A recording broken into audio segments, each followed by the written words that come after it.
Alô, galera, tudo bem? Bom, hoje de câmera aberta, porque não tem ninguém aqui, né? O pessoal tá indo embora. Gente, aqui do escritório do Turma, de redação, a gente vai falar sobre uma dica que não é uma dica quente, é uma dica que ferve, tá bom? Uma dica que ferve, uma dica muito importante. Você tá assistindo este vídeo, vai fazer muito bem pra você, porque o que vai sumir aqui, né? Vai acontecer é que eu vou comentar uma dúvida que aflige muitos de vocês sobre a estrutura do texto. Será que hoje eu tenho que fazer a introdução para o CESP ou não? Então, de vez em quando, eu até fiz vídeo sobre isso, mas o pessoal sempre vai e volta e eu sei que é dramático deixar de responder isso, tá? Bom, o que eu quero te dizer é o seguinte. O CESP tem, como você já sabe, tem inovado bastante aí a composição estrutural dos seus temas, não é? Ele tem, ao mesmo tempo que na prova da Polícia Federal, por exemplo, se eu tomar a prova da PF, o agente, houve lá um tema, quer ver? Acho que eu até trouxe aqui, trouxe. Não, esse aqui é do papiro. Pronto, o agente. O do agente que é um tema bem tradicional, assim, em termos estruturais, em que você só tinha que discorrer sobre os itens temáticos, os itens, estes itens aqui, ó. Sumi minha imagem aqui, porque toda vez que eu clico em alguma coisa, some. Então, 1, 2, 3... Você só tinha que explicar item a item, se você fez a prova da Polícia Federal, por exemplo, não é? Júnior, para este tipo de textos, o pessoal tá falando que tem que fazer introdução, fazer conclusão. Sinceramente, não, tá, gente? E eu, quando eu falo isso para vocês, eu tô falando com conhecimento de causa, por exemplo. Por quê? Porque tem redações de alunos aprovados em concurso público, redações de alunos que tiraram quase a totalidade dos pontos. Às vezes perderam por um elemento gramatical, mas não por um elemento estrutural. Então, não precisa, de fato, fazer introdução nem conclusão para um tema clássico. O que é um tema clássico? Um tema, vou dizer, um tema classicamente estruturado.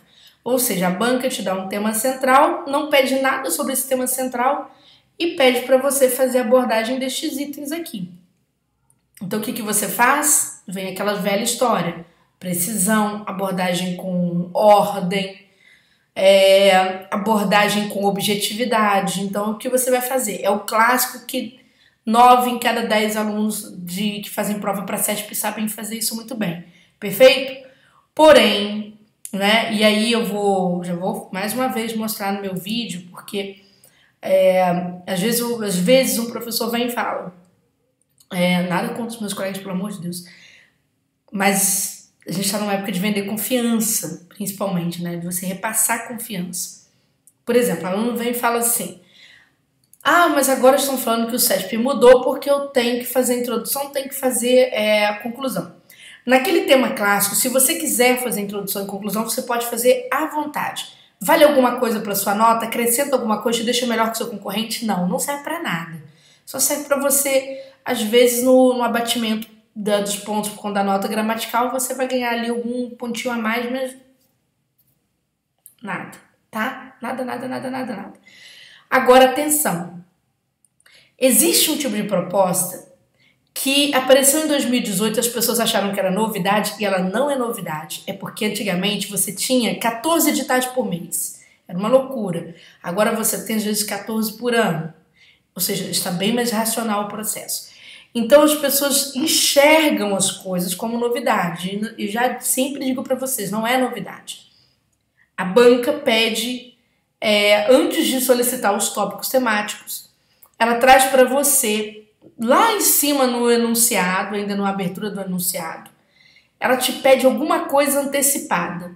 Isso aconteceu no MPU de 2010, por exemplo, tá? Acabei de dar aula para o MPU, então está bem vivo na minha memória. O que acontece? Neste caso, vem aquela velha dúvida. Então é agora que eu faço uma introdução. Calma, eu vou te explicar que existem situações e situações. Por exemplo, esse tema que foi do escrivão, porque o do agente não pediu nada, a gente só tema clássico. Escrivão, tema com posicionamento. Prova da PRF, se o agente trouxe tema clássico, o TCE de Minas trouxe tema clássico, perdão. O Ministério Público da União trouxe a estruturação clássica, a PRF pode pegar uma estruturação parecida com a do escrivão, a chance é muito grande, em que a banca vai exigir mais de você estrutura de texto. Vocês vão se lembrar da PRF 2009, nem foi feita pelo CESP não, foi feita pela meu Deus, foi um rio, lembra uma bagunça que teve, fraude, etc, essas coisas. Enfim, nada para causar nenhum drama para vocês não, mas para esclarecer. A PRF tem uma prova que é um pouco mais... a prova de redação é um pouco mais dinâmica, é uma prova um pouco mais meticulosa. E aí, ela é um pouco mais criativa que a prova da Polícia Federal. Olha que curioso, né? É um pouco mais criativa que a prova da Polícia Federal. E aí, gente, por exemplo, igual essa prova do escrivão, foi uma prova criativa em que a banca pediu um posicionamento a respeito da redução da maioridade penal. Bom, eu tenho ex-alunos, né? Já não são mais meus alunos, então ex-alunos já estão em outras fases aí desse concurso que fizeram, atenção, fizeram uma introdução com esse posicionamento antes de começar a resposta daqueles tópicos subsequentes que vocês estão vendo. Uns optaram por não fazer introdução, mas por fazer conclusão. E houve aluno, né, que notou que não ia caber um parágrafo a mais, além dos 3 itens, que conseguiu embutir esse posicionamento dentro da redação. É possível? É. Existem temas que facilitam para você o trabalho do posicionamento, seja no início, seja no final, seja no meio, por meio de expressões que indiquem o seu posicionamento para a banca. Por exemplo, houve alunos, e todos esses alunos estão falando de notas de sucesso, tá, gente? Notas de sucesso na parte estrutural, ou seja, sem perda na parte estrutural, não por causa disso. Então nós temos, por exemplo, aqui se pede um posicionamento a respeito da redução da maioridade penal. Aí veio o item 1, proteção da criança e do adolescente pelo Estado.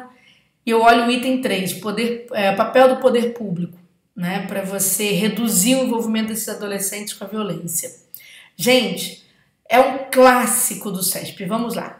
O que aconteceu e por que esses 3 perfis de alunos se deram bem dessa forma?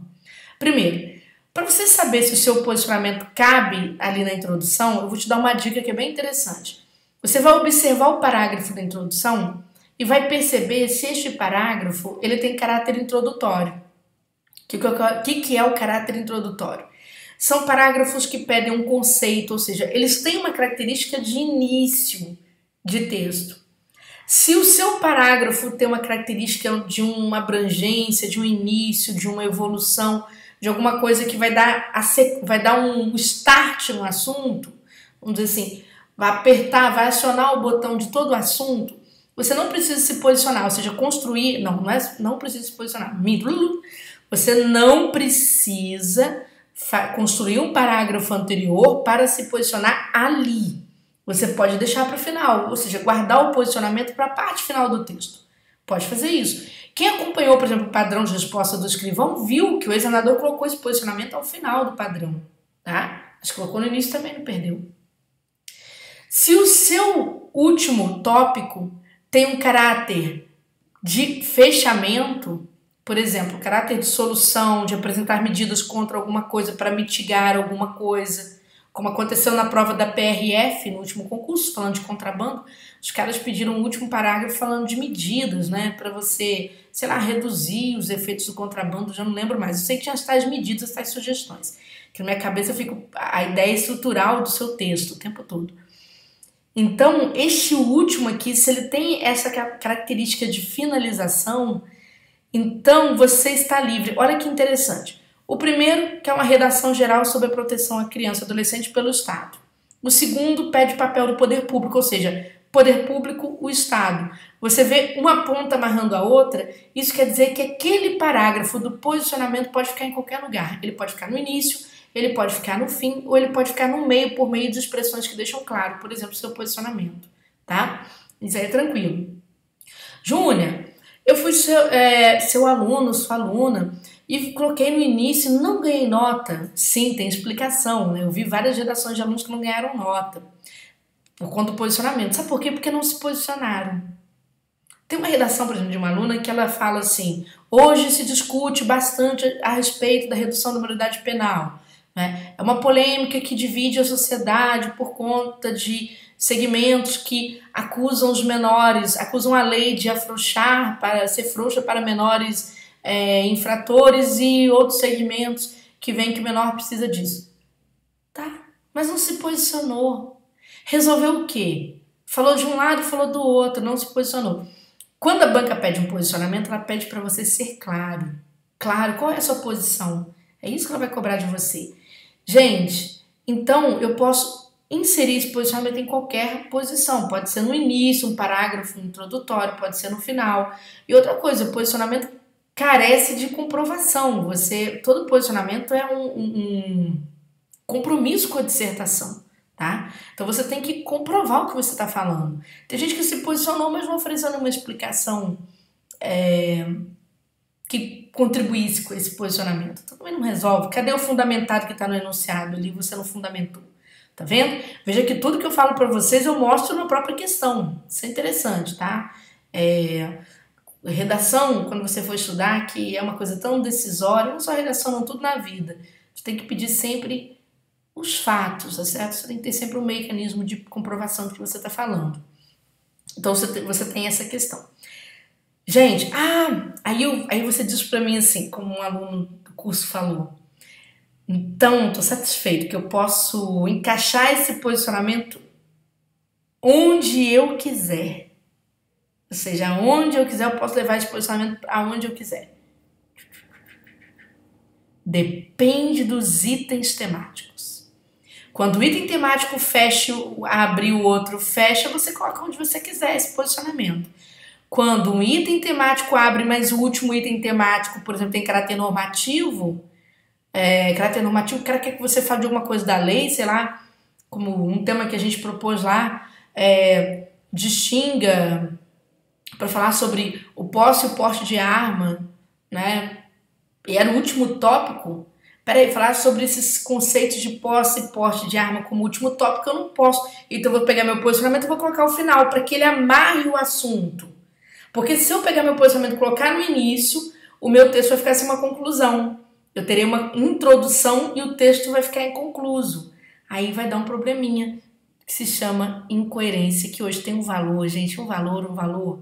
Pense no seu vencimento para a PRF como agente, tá? Então, muito cuidado com o que você está lendo. Observe, use a sua inteligência de você captar. Será que eu coloco no início, coloco no final? Observe os tópicos, leia a sua prova. Não vá para a prova com medo, vá para a prova com coragem, tá bom?